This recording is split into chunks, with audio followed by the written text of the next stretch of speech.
नमस्कार बच्चों, आज का हमारा लेसन है बीती बिभावरी जागरी।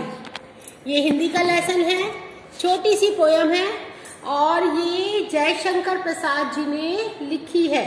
ठीक है, इसमें कवि ने जो है प्रकृति का सुंदर चित्रण किया है, बहुत ही मानवीकरण किया है। मतलब एक जैसे मनुष्य के रूप में उन्होंने प्रकृति को समझाया है।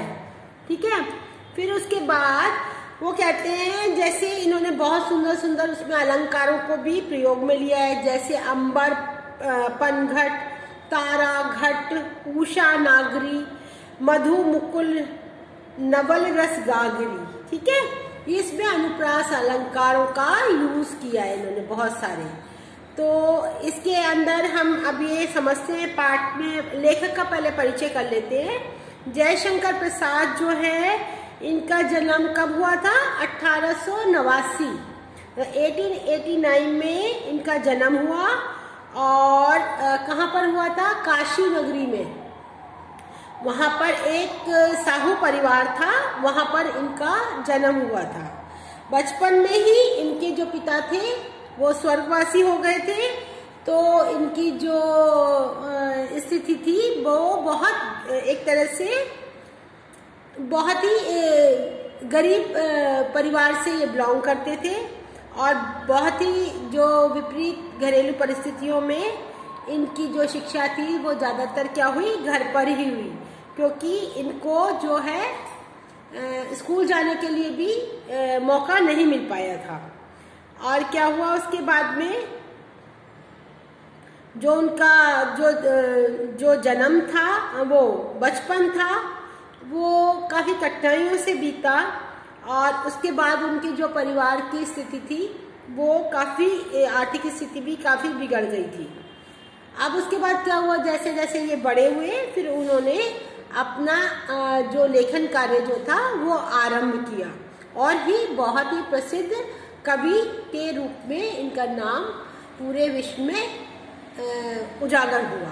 ठीक है, अब हम ये बीती बिभावरी जागरी जो कविता है, इसके पाठ का हम सारा पहले हम इसको एक बार समझ लेते हैं, इसके अंदर क्या है। पहले हम पोएम को एक बार रीड करेंगे, उसके बाद में इसका अर्थ पूरा हम समझेंगे। मैं आपके पास ये पोएम भी भेज रही हूँ और इसकी कोशिश, ये जो है शब्दार्थ भी है, कठिन शब्दार्थ है, वो भी आप इसको एक बार पढ़ोगे, याद करोगे तो सब समझ आ जाएगा। ये है बीती बिभारी जागरी, अंबर पनघट में डुबो रही, तारा घट उषा नागरी, खग कुल कुल कुल सा बोल रहा, किसलय का आंचल डोल रहा, लो यह लतिका भी भरलाई, मधु मुकुल नवल रस गागरी, अधरों में राग अमंद पिए, अलकों में मलियज बंद किए, तू अब तक सोई है आली, आंखों में बड़े वियाग हरी। मतलब क्या है? विभावरी मतलब क्या होता है? रात्रि। फिर क्या है? अंबर पनघट, आकाश रूपी पनघट। ठीक है, तारा घट, तारे जैसे घड़े के ऊपर मड़े हुए हैं। उषा, उषा मतलब प्रातः बेला यानी कि सुबह। फिर नागरी, नागरी मतलब क्या हो जाता है? औरत, स्त्री। खल कुल, पक्षियों का समूह। कुल कुल, पक्षियों की चहचहाहट, जैसे चू चू चू चू बोलते ना पक्षी हो। किसलिए, किसलिए मतलब कोपले, नए नए पत्ते आने। फिर लतिका, लतिका का मतलब हो गया लता या बेल। मुकुल, मुकुल मतलब अध खिला फूल। उसके बाद नवल, नवल मतलब नया। गागरी, गागर। अधरो, अधरो मतलब होठो। राग यानी कि संगीत में गाना, मतलब लय में गाना, भारतीय शास्त्रीय संगीत में गाना, राग। फिर उसके बाद विहाग, विहाग क्या है? एक राग का नाम है। समझ में आया? ये इसके आपको मैं भेज रही हूँ सारा, आप इसको पढ़ोगे तो आपको सारा ये समझ में आ जाएगा। अब इसमें इस कविता को हम कैसे करेंगे? प्रस्तुत कविता श्री जयशंकर प्रसाद जी ने प्रकृति का सुंदर चित्रण किया है। इस प्रस्तुत जो कविता है इसमें जयशंकर प्रसाद जी ने प्रकृति का सुंदर चित्रण किया है और प्रकृति को उन्होंने एक प्रेमिका की संज्ञा दी है, ठीक है। और वो कहते हैं कि रात जो है वो बीत चुकी है, खत्म हो गई है, अब जाग जाओ। मतलब क्या हुआ इसका, ये जैसे ही है बीती बिभारी जागरी, मतलब रात अब बीत चुकी है, अब क्या है, जाग जाओ। आकाश रूपी पनघट में उषा रूपी नायिका तारे रूपी घड़े को डुबोकर पानी भर रही है। यानी कि अंबर पनघट में डुबो रही ताराघट उषा नागरी। मतलब क्या है कि जो उषा रूपी, उषा मतलब सुबह के रूप में जो नायिका है या स्त्री है, वो तारे के घड़े को डुबो करके और सुबह लेकर के आई है आपके सामने पानी। अब सोने का समय नहीं है, मतलब सूरज निकल चुका है, तारे अब धीरे धीरे छुपने जा रहे हैं। फिर क्या है, सुबह होने पर तारे क्या होते हैं, छिपने लगते हैं। कवि ने क्या किया है, तारों को घड़े की संज्ञा दी है और आकाश को क्या कहा है, ये पनघट रूपी है। मतलब वो जो नायिका है वो तारों के जो घड़ा है, तारे लगे ना उसमें, उसको वो पनघट पे डुबो रही है। यानी कि अब धीरे धीरे रात्रि खत्म होती जा रही है, अब सवेरा हो रहा है, सवेरा हो रहा है। जो उषा है या नायिका है वो उभर करके ऊपर आ रही है, सुबह निकल रही है, हो रही है। कवि कहते हैं कि पक्षियों का झुंड कलरव कर रहा है, खगकुल कुल कुल सा बोल रहा। मतलब पक्षियों का समूह जो है वो क्या कर रहा है, कलरव कर रहा है, बोल रहा है। पेड़ों की पंक्तियां हिलडुल रही हैं, सुबह होने का स्वागत करिए। और क्या है, किसले का अचल डोल रहा, लोई लतिका भी भरलाई, मधु मुक्कल नवल रस गागरी। अब वो क्या कह रहे हैं कि पेड़ों की जो पत्तियां हैं वो भी हिल डुल रही हैं, क्योंकि सुबह होने का वो सुबह का क्या कर रही है, स्वागत कर रही है। एक घड़ा और भर गया है, होठों पर खुशी, हृदय में आनंद की भावना उमंग ले रही है। और क्या लग रहा है, अधरों में राग अमंद पिए। मतलब जो होठों पर जो है, उषा के होठों पर या उस स्त्री के होठों पर एक अलग सी हंसी है, खुशी है उसको, और उसको बहुत ज्यादा आनंद की अनुभूति हो रही है। अब क्या है, वो क्या कहना चाह रहे हैं कि पूरी प्रगति जो है वो जग करके ऊर्जावान बन गई है, सब लोग अपने अपने कामों में लग गई हैं और तुम अभी तक सो रहे हो, आंखों में आलस्य की भावना है। वो कहते हैं कि तुम अभी तक सो रहे हो, तू अब तक सोई है आली, आंखों में भरे विहाग री। मतलब वो कहते हैं कि अब तो तुम जाग जाओ, अब तो सुबह हो चुकी है और अब सब जो है पक्षी भी चहचहा रहे हैं और सूरज भी निकल आया है और दिन वो जो है तारे डूब गए हैं और जो है चारों तरफ एक खुशी का माहौल है और तुम जो है अभी तक सो रही हो, अब तो तुम्हें उठ जाना चाहिए, अब तुम्हें सोना, ये आलस्य नहीं करना चाहिए। प्रकृति अपने नए रूप में सज धज कर सुबह का स्वागत कर रही है। समझ में आया क्या? अब वो कहते हैं कि अब ये सोने का समय नहीं है, अब तुम्हें जाग जाना चाहिए।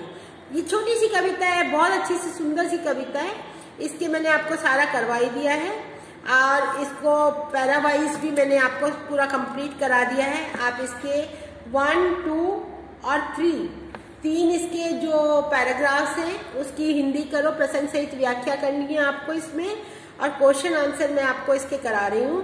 ये है सही गलत कराना है इसमें। कविता में भोर के चित्रण के माध्यम से सखी को जागने के लिए कहा गया है, सही है या गलत है? सही है। सुबह है, पानी भरने वाली स्त्री है, आकाश घड़ा है और तारा पनघट है। सुबह क्या है? सुबह पानी भरने वाली स्त्री, आकाश घड़ा है और तारा पनघट है। नहीं। फिर उसके बाद लताओं में लगे अधखिले फूल पराग रस से भरे कलश हैं। सही। उषा रूपी नागरी सो रही है, कविता में उसे जगाने का प्रयास है। नहीं, उषा तो जग गई है ना, सुबह हो गई है। सखी सोई है इसलिए उसकी केश राशि ने सुगंधित वायु को बंदी बना रखा है। सही। ये इसको आपको आराम से बैठ के करोगे एक एक को तो बहुत इजी है। सही गलत बताना है। आपको मैंने पूरा लेसन समझाया है, ध्यान से सुनो, उसको रीड करो एक एक लाइन को, फिर वीडियो को सुनो और समझ करके इसको अपनी कॉपी में करो। अब इसको मिलान करना है। क्या है, जैसे तारा क्या है, तारा क्या है, घट, अंबर पनघट, उषा नारी, अधर राग, अलक मलयज, आंख विहार। ये आपको मैचिंग करनी है, कॉलम को मैच करना है। फिर उसके बाद कविता में मुख्य रूप से किसके सौंदर्य का वर्णन किया गया है, पक्षी के की जो है उन्होंने पक्षियों की चहचहाट बताया है ना, वो इसको ये आपने इसमें जो है मल्टीपल चॉइस क्वेश्चन में है, इसको आपको सिर्फ निशान लगाना है इसके अंदर। उसके बाद में जो है, हाँ ये वाला, भोर के समय तारों की डूबने और पक्षियों के कलरव को लेकर कवि ने क्या कल्पना की है। उन्होंने कहा है कि जैसे कि कोई स्त्री औरत सुबह के समय पनघट मतलब कुएं पर जाकर के पानी भरने के लिए जाती है और उस घड़े को पानी के अंदर डुबो देती है। इसी प्रकार उषा रूपी यानी कि सुबह ने आकाश रूपी पनघट के जो तारे हैं वो सारे उस घड़े में डुबो दिए, मतलब तारे सारे छुप गए और जो सुबह की किरणें हैं, सूरज की किरणें हैं, उन्होंने उसको मतलब सुबह हमारे सामने आ गई है। और इस समय पक्षी आनंदित होकर मतलब खुश होकर के क्या करते हैं, चहचहाते हैं। और सारी जो प्रकृति है, सारी जो हमारी प्रकृति है, वो इन पक्षियों की चहचहाट से बहुत खुश हो जाती है। सब लोग बहुत खुश हो जाते हैं। ये ऑलमोस्ट मैंने आपको सारा कंप्लीट करा दिया है। छोटे छोटे से क्वेश्चन आंसर है इसके और मल्टीपल चॉइस क्वेश्चन है। अब जैसे ये है,